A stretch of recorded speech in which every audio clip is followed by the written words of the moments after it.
नमस्कार जोहार धुमकुड़िया युवा में आप सभी का स्वागत है। ये जेपीएससी एग्ज़ाम 2024 का मेंस का पीआईक्यू तैयार है आप लोगों के लिए, previous years question and answer. और इसको आप ले सकते हैं डायरेक्टली धुमकुड़िया.com से, या फिर अमित बुक डिपो से इसका हार्ड कॉपी भी ले सकते हैं आप। और आप या तो कॉल कर सकते हैं या व्हाट्सएप कर सकते हैं। इसके अलावा आप हमें भी कॉल कर सकते हैं 9608166520 पर।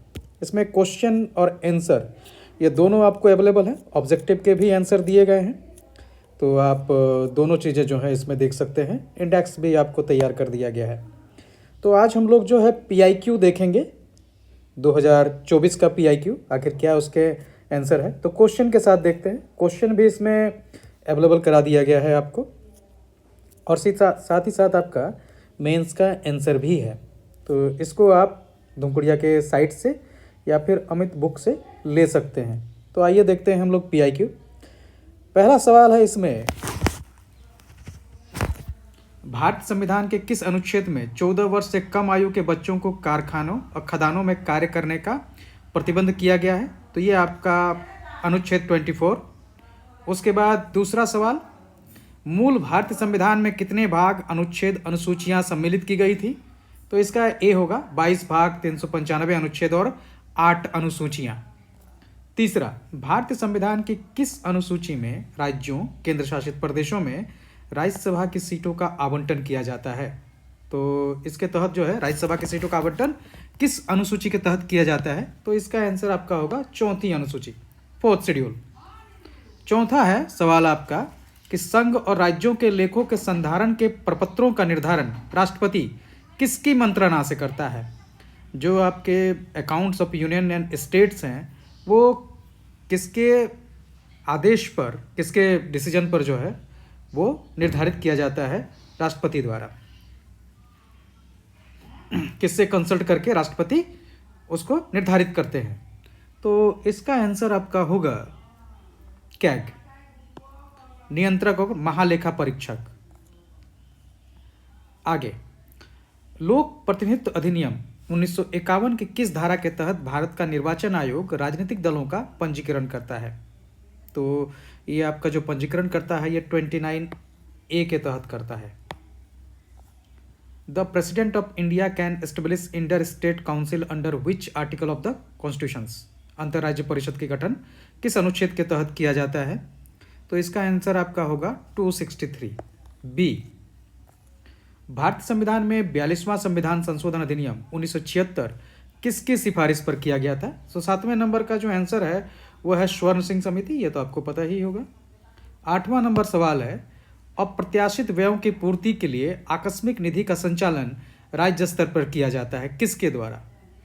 तो ये जो फंड है ये आपका कंट्रोल होता है गवर्नर के द्वारा, राज्यपाल द्वारा। डी, भारत के उच्चतम न्यायालय के मुख्य न्यायाधीश तथा अन्य न्यायाधीशों की नियुक्ति हेतु संस्तुति की जाती है, किसके द्वारा की जाती है? तो पता है आप लोग को, कॉलेजियम व्यवस्था द्वारा है। तो बी आंसर होगा इसका। 10वां है, who was the first comptroller and auditor general of India? तो आपके जो है पहले नियंत्रक और महालेखा परीक्षक, तो बी नरहरि राव, यानी 10 का डी होगा। 11 आपका, भारत में जिलाधीश के पदों की स्थापना की गई थी, किसके द्वारा? तो 11 का आपका आंसर होगा ए, वारेन हेस्टिंग्स के द्वारा।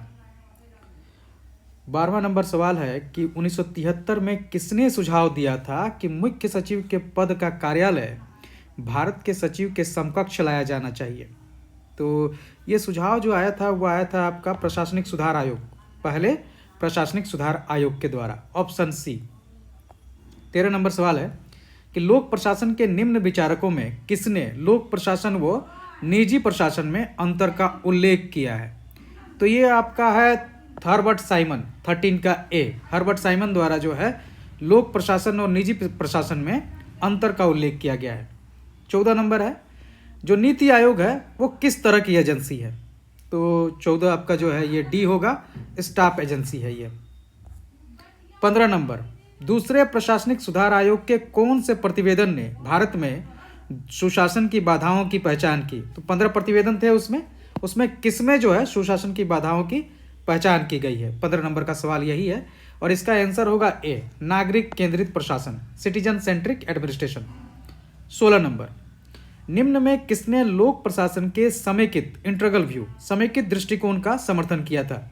16 नंबर, तो इसका आपका होगा सी, होगा एल.डी. वाइट। एल.डी. वाइट इसका आंसर होगा सी। 17 नंबर, भारतीय संविधान का कौन सा एक अनुच्छेद राज्य लोक सेवा आयोग की स्थापना का प्रावधान करता है? राज्य लोक सेवा आयोग की स्थापना का प्रावधान किसमें है? तो अनुच्छेद 315 में है ये आपका, तो डी ऑप्शन होगा। 18, पोस्ट कॉर्प जो लोक प्रशासन का है, POSDCORB planning, organizing, staffing, directing, coordinating, reporting, budgeting, तो आखिर ये जो है ये दृष्टिकोण किसने गढ़ा था 18 का? तो 18 का ये जो होगा आपका सी होगा, गुलिक। 19 में आपको है कि निम्नांकित में कौन सा विद्वान नौकरशाही नाम से जुड़ा हुआ है? तो ये तो बहुत पॉपुलर है। 19 का होगा बी, मैक्स वेबर। अंतिम सवाल है 20, राष्ट्रीय आपदा प्रबंधन प्राधिकरण कौन से मंत्रालय के अधीन एक अभिकरण के रूप में काम करता है? तो ये आपका है गृह मंत्रालय के अधीन। ए ऑप्शन इसका सही होगा। तो ये हमारे PIQ 2024 के हैं, पेपर 4 के। आगे फिर हम लोग लाएंगे। आप क्वेश्चन के साथ अगर आंसर लेना चाहें तो आप ले सकते हैं। हिंदी और इंग्लिश दोनों में अवेलेबल है ये, या तो आप हमारे वेबसाइट पे ले सकते हैं धुमकुड़िया.com पर, या फिर आप अमित बुक अपर बाजार रांची से ले सकते हैं इसका हार्ड कॉपी। आप उन्हें कॉल भी कर सकते हैं 9835726501 और 9835960190 पर। धन्यवाद।